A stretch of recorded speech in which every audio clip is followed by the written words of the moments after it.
अस्सलामुअलैकुम स्टूडेंट्स, उम्मीद है आप सब के सब खैरियत से हैं। क्लास 9 मैथमेटिक्स वीडियो सीरीज की एक और वीडियो के साथ आपके सामने हाजिर हूं। चैप्टर हम कर रहे हैं फैक्टराइजेशन, जिसकी 3 वीडियोस ऑलरेडी मैंने अपलोड कर दी हैं। ये मेरी चौथी वीडियो है। मैं रेकमेंड करता हूं स्ट्रांगली स्ट्रांगली स्ट्रांगली कि वो वीडियो जरूर देखें, ताकि आप डिफरेंट टाइप ऑफ फैक्टराइजेशन को बहुत अच्छी तरीके से समझ सकें। और इस फैक्टराइजेशन को समझने के लिए पहली वीडियो को देखना बहुत बहुत बहुत ज्यादा जरूरी है। तो उम्मीद करता हूं कि आपने वो वीडियो देख ली होंगी। चलें जी, आइए इसको स्टार्ट करते हैं, इस प्रोसेस को। जनाब, ये टाइप यहाँ पर ए लगाया जा सकता है। ये type ax square plus px plus q, यानी इस किस्म की कोई 3 टर्म्स आपके पास होंगी और आपको फैक्टराइज करना होगा। इफ नॉट नेसेसरी कि इस किस्म की टर्म्स हमेशा ही फैक्टराइज हो जाएं। अब जो फैक्टराइज नहीं होगी उसका तरीका भी देख ही लेंगे आगे जाके इंशाल्लाह। मगर जो फैक्टराइज हो जाएंगी एक स्पेशल तरीके से, जिसका नाम है मिडिल टर्म ब्रेकिंग। क्यों नाम दिया इसको मिडिल टर्म ब्रेकिंग, इसको भी सीखेंगे कि क्यों इसका नाम मिडिल टर्म ब्रेकिंग दिया गया और ये मेथड कब हमारे पास अप्लाई होता है, इसको भी सीखेंगे। चले स्टार्ट करते हैं इस पूरे प्रोसेस को सीखने के लिए। एक क्वेश्चन से इसको वर्किंग करते हैं। 42 x स्क्वायर माइनस के 8x-2। ओके जी, वैसे एक तरीका और भी कर सकते हैं, अगर मैं इसमें 2 कॉमन ले लूं तो जरा क्वेश्चन और आसान सा हो जाएगा। पर चले मैं जनरल तरीके से स्टार्ट कर रहा हूं ताकि बच्चों को डिफिकल्टी ना हो। भाई, पहली बात, ये ax स्क्वायर प्लस के px प्लस के क्यू वाली फॉर्म है। या मैं अगर इसको और अच्छे तरीके से कह दूं, ये ए अल्फाबेटिकल ऑर्डर से, चलो इसको बी कह देता हूँ, इसको सी कह देता हूँ, ताकि आप अल्फाबेटिकल ऑर्डर से परेशान ना हो। तो मैं इसको कहता हूँ ए, इसको मैं कह देता हूँ बी, और इसको मैं कहता हूँ नंबर्स है ना, नंबर्स अल्फाबेट्स हैं, अल्फाबेट हमने चेंज किए, क्या फर्क पड़ता है। ए बी सी के नाम से, यानी इस वक्त ए की वैल्यू हमारे पास है 42, बी की वैल्यू हमारे पास है -8, सी की वैल्यू हमारे पास है -2। ये 3 वैल्यू है। Step number 1, this is my first step. Step number 1 क्या है, ए को सी से मल्टीप्लाई करेंगे, यानी 42 को मल्टीप्लाई करेंगे -2 से, और आंसर आ जाएगा 84। माइनस के 84 माइनस इग्नोर कर सकते हैं अभी, क्योंकि जो मेरे नेक्स्ट स्टेप्स हैं उसमें ये प्लस माइनस की अहमियत मेरे पास फिलहाल नहीं है। हाँ, जब इसकी अहमियत होगी तो मैं जरूर डिस्कस करूंगा। स्टेप नंबर 2, जनाब अब 84 के फैक्टर बना लें। और 84 के फैक्टर बनाने का सबसे आसान तरीका ये है। जनाब, ये आ जाएगा 4 2, ये आ जाएगा 2 1, 7 ले ले 3 ले ले, आपकी मर्जी, 3, और ये 7 और 3। कुछ कहते हैं यार पहले छोटा नंबर बड़ा, ना ना, ऐसी कोई मसला नहीं, कुछ नहीं होता है। This is really okay. Okay भाई, तो हमने क्या किया, 84 के फैक्टर बना लिए, 2 2 7 3। ये इसके आपके पास फैक्टर्स हैं। ठीक है। नाउ अब हम क्या करेंगे, इसके इन फैक्टर्स के जरिए दो नंबर्स ढूंढेंगे जिनको मल्टीप्लाई करें आंसर 84 आए। जैसे पहला पहला फैक्टर तो मैं आपको डायरेक्ट कह सकता हूँ, 1 × 84 आंसर 84। पहला मैंने ढूंढ लिया। दूसरा कैसे, 2 और ये 14, 3 × 42, दैट मीन्स 42 × 2 आपके पास 84 होगा। ये मेरा दूसरा फैक्टर मैंने ढूंढ लिया। अच्छा जी, तीसरा फैक्टर मैं ढूंढ सकता हूँ। ओके, 4 7 × 28, दैट मीन्स यार ये 28 3 भी 84 होता है। दैट्स रियली गुड, जबरदस्त। और कौन सा ढूंढूं, और कौन सा ढूंढूं जनाब, और कौन सा ढूंढूं। अच्छा, ओके, ये आपके पास 6 है और ये आपके पास 14 है। तो इसका मतलब 14 × 6 भी आंसर 84 होता है। ओके जी, ये मेरा दूसरा स्टेप कंप्लीट हुआ। जितने भी फैक्टर मैं ढूंढ सकता था मैंने ढूंढ लिए। उम्मीद करता हूँ इसके अलावा कोई नहीं, अगर होंगे तो वो आप लिख लीजिएगा यार, कोई इतना बड़ा मसला तो है नहीं। ओके जी, अब मेरा थर्ड स्टेप, स्टेप 3 मेरे पास क्या होगा। स्टेप 3 होगा, इन फैक्टर्स में से मुझे ऐसा फैक्टर ढूंढना है दोस्तों जिसको मैं प्लस करूं या माइनस करूं, आंसर मेरे पास -8 आ जाए, यानी मेरी मिडिल टर्म आ जाए। और देखें, प्लस करूं या माइनस करूं, दोनों ऑप्शन आपके पास हैं। जैसे फॉर एग्जाम्पल 1 + 84 85, नहीं जी 8 तो नहीं आ रहा है।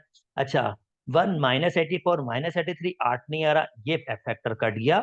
42 + 2 44, नहीं जी 8 नहीं आ रहा। और 42 - 2 40, नहीं जी 8 नहीं आ रहा। 28 28 और आपके पास 3 31, नहीं जी 8 नहीं आ रहा। और 28 से 3 जाएंगे तो आपके पास 25, नहीं जी 8 नहीं आ रहा। एक ही बचा जी, 14 में से 6 निकाल दीजिए, 8 आता है। Finally we are finding our factor now. अब इसको करना क्या है भाई, पहले को ऐसे ही रखेंगे और दूसरे को ऐसे ही रखेंगे। Middle term break, middle term break that means -8 को मैं लिख सकता हूं माइनस के 14x एंड प्लस के 6x। This is known as middle term breaking, क्योंकि यहां पॉसिबल है, क्योंकि ये सारी एग्रीमेंट्स मान रहा है, तो इसका मतलब मिडिल टर्म ब्रेक हो गया। नोटिस कीजिएगा, मैंने इसमें से 14 मैंने माइनस के 14x लिए और प्लस के 6x, क्योंकि मुझे माइनस के 8 बनाने थे। और देखिए माइनस के 14 6 से मल्टीप्लाई होंगे तो माइनस के 84 ही आएंगे। देखिए जी माइनस के 84 ही आ रहा है। तो अब ये वाला भी संभाल लेंगे तो बाकी वाला तो खुद में खुद समझ ही जाता है आपके पास। नाउ पहली वीडियो में मैंने ग्रुप कॉमन आपको सिखाया था। ग्रुप कॉमन का मतलब कॉमन के बाद भी कॉमन आना चाहिए, ये मैंने आपको एक्सप्लेन किया था। 14 एंड 42 दैट मीन्स 14 दोनों के टेबल में आता है, 14 के टेबल में दोनों आते हैं। और x square x that mean x, तो ये आपके पास बचेगा 3 टाइम्स और ये आपके पास बचेगा 1 टाइम्स। और ये 2 2 मैंने कॉमन ले लिया, ये आपके पास बचेगा 3 टाइम्स और ये आपके पास बचेगा 1। ओके 3x - 1 फर्दर कॉमन आ गया, ये मैं पहली वीडियो में एक्सप्लेन कर चुका हूं। और यहाँ बचेगा हमारे पास 14x प्लस 2 और ये मेरा आंसर हो गया। उम्मीद करता हूं दोस्तों समझ आ गई। वीडियो को यहां रोक दीजिएगा और दूसरा खुद अटेम्प्ट कीजिएगा। आई रिपीट, वीडियो को यहां रोक दीजिएगा और दूसरा खुद अटेम्प्ट कीजिएगा। मीनवाइल मैं क्या कर रहा हूं, मैं अब इसको सॉल्व कर रहा हूं। आपकी तो वीडियो रुकी हुई है। फिर जब मैं आपने अपना क्वेश्चन कंप्लीट कर लिया हो तो फिर क्या करें, मेरे सोल्यूशन से वेरीफाई कर लीजिएगा कि सही किया है या नहीं। चलिए आइए मैं स्टार्ट करता हूं मेरा क्वेश्चन। 21z² माइनस के 4z -1, ये मेरा क्वेश्चन है जनाब। ए एक्स स्क्वायर प्लस के बी एक्स प्लस के सी, इस वक्त ए की वैल्यू 21, बी की वैल्यू -4, सी की वैल्यू -1। और इस वक्त वेरिएबल जो यूज हो रहा है वो एक्स की जगह जेड यूज हो रहा है। वेरिएबल यूज हो रहा है, कोई भी यूज हो सकता है, क्या फर्क पड़ता है। अच्छा जी पहला step, step number 1, step number 1 quickly. Step number 1 हमारे पास क्या होगा, मैं ए को सी से मल्टीप्लाई करूंगा। 21 multiply by -1, answer -21, answer -21। Okay जी स्टेप नंबर 2 मैं बता चुका हूं, आप फैक्टर ढूंढते हैं। ओके इसका मतलब 21 के फैक्टर तो हम स्ट्रेट फॉरवर्ड ढूंढ सकते हैं। एक होगा 21 मल्टीप्लाई बाय 1 दैट मीन्स 21। दूसरा आपके पास कौन सा ले सकता हूँ, ओ भाई जनाब 7 3 से भी तो 21 होता है, इसके अलावा कोई और फैक्टर होते नहीं। ओके कौन सा फैक्टर चूज करूं, मुझे बनाना है 4। 21 में 1 ऐड करेंगे 22 नहीं, 21 में 1 माइनस करेंगे 20 नहीं, तो मैंने यही बचता है। 7 में से 3 निकाल दो यार, 7 में से 3 निकाल दो। तो जनाब आपने फैक्टर चूज कर लिया है। फैक्टर हमने कौन सा चूज किया है, ये वाला।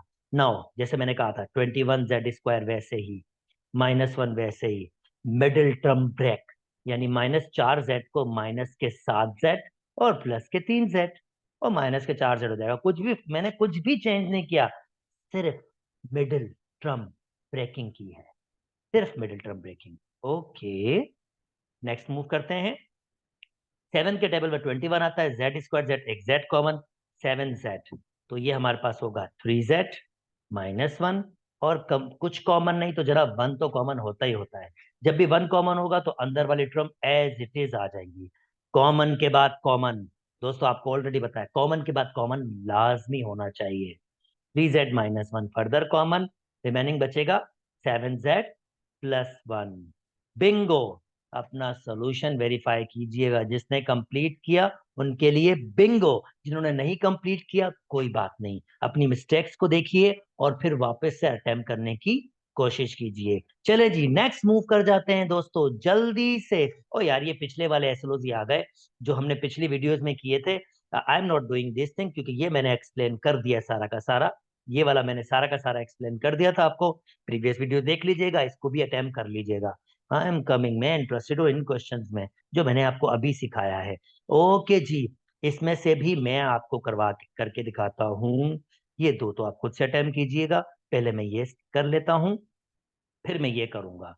जरा आप वीडियो रोक के इन दोनों को खुद से अटेम्प्ट कर लीजिएगा पहले, फिर मेरे सॉल्यूशन देख लीजिएगा। चलें जी, इसका सेकंड हम कर लेते हैं। A square B square minus 3ab minus 10, ये वाले क्वेश्चन मैंने ऑलरेडी पीछे करवा दिए हैं। तो मैं उम्मीद करता हूं कि आप सब के सब इसको अच्छी तरीके से पहले ही सीख चुके होंगे। इसको वापस चाहें तो आप अटेम्प्ट कर सकते हैं, जरूर अटेम्प्ट कीजिएगा, जरूर, ताकि आपका ये वाला भी कॉन्सेप्ट भी बहुत अच्छा क्लियर हो जाए। चले आइए, अच्छा जी, यहाँ पर कोई नंबर नहीं है, नंबर है भाई, वन वन वन नंबर है। अब मैं थोड़ा डायरेक्ट करूंगा, वन को मल्टीप्लाई करेंगे -10 से, आंसर आ रहा है -10। ये मेरा पहला स्टेप हो गया।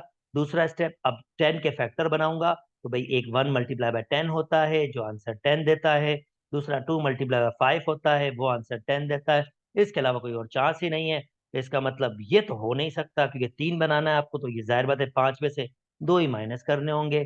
तो पहले मैंने इसको ऐसे ही लिख दिया, आखिरी वाले को भी मैंने ऐसे ही लिख दिया। 3ab को मैंने बनाना है -5ab और प्लस के 2ab, 5ab 2ab, ये मेरा कॉमन। ओके, ए बी मैंने कॉमन ले लिया, तो यहां से बचेगा ए बी -5, और यहां से 2 मेरे पास कॉमन आ रहा है 2, तो बचेगा ए बी -5। ऑलरेडी पता है आपको, कॉमन के बाद कॉमन आता है, सो ए बी -5 फर्दर कॉमन, तो रिमेनिंग क्या बचेगा, ए बी +2, और ये आपका आंसर हो जाएगा। होप दैट आपको ये वाली बात भी समझ आ गई होगी। चले जी, एक लास्ट वाला भी कर लेते हैं, यही तरीका है, कोई भी चेंजिंग नहीं है, किसी किस्म की भी चेंजिंग नहीं है। Okay, x² y² z² plus के 2x y z -24, कोई नंबर नहीं तो 1, 1 मल्टीप्लाई बाय 24, 1 प्लस के और माइनस के 24, तो आंसर आएगा -24।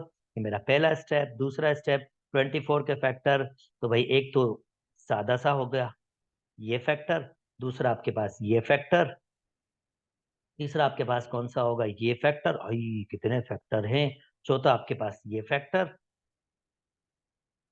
तो हमें चाहिए दो दो दो दो दो वाले कौन से होंगे यार, ये भी दो नहीं दे रहा, ये भी दो नहीं दे रहा, ये भी, और जाहिर बात है 6 में से 4 निकालेंगे तभी दो आएंगे, पॉसिबल ही नहीं। और चले जी जल्दी से, 1x² y² z² -24, वैसे ही अब मैं 2 को लिखूंगा, 2 को लिखूंगा, इस 2 को लिखूंगा 6x y z, और फिर माइनस के 4x y z, वापस क्या हो जाएंगे 2x y z, कोई फर्क ही नहीं पड़ा। अब दो दो में कॉमन, तो यहां से हमारे पास x y z कॉमन, तो क्या बचेगा x y z +6, और यहां से -4 कॉमन, तो क्या बचेगा आपके पास x y z +6, और आखिर में x y z +6 further common, remaining क्या बचेगा x y z -4, और ये आपके आंसर हो जाएंगे। उम्मीद करता हूं दोस्तों वीडियो समझ आई होगी, उम्मीद करता हूं दोस्तों वीडियो में मजा आया होगा। अगर मेरी वीडियोस पसंद आ रही है तो काइंडली मेरे चैनल को लाइक कीजिए, सब्सक्राइब कीजिए, और दोस्तों के साथ शेयर भी कीजिए। अपना बहुत बहुत बहुत ख्याल रखिएगा। अल्लाह हाफिज।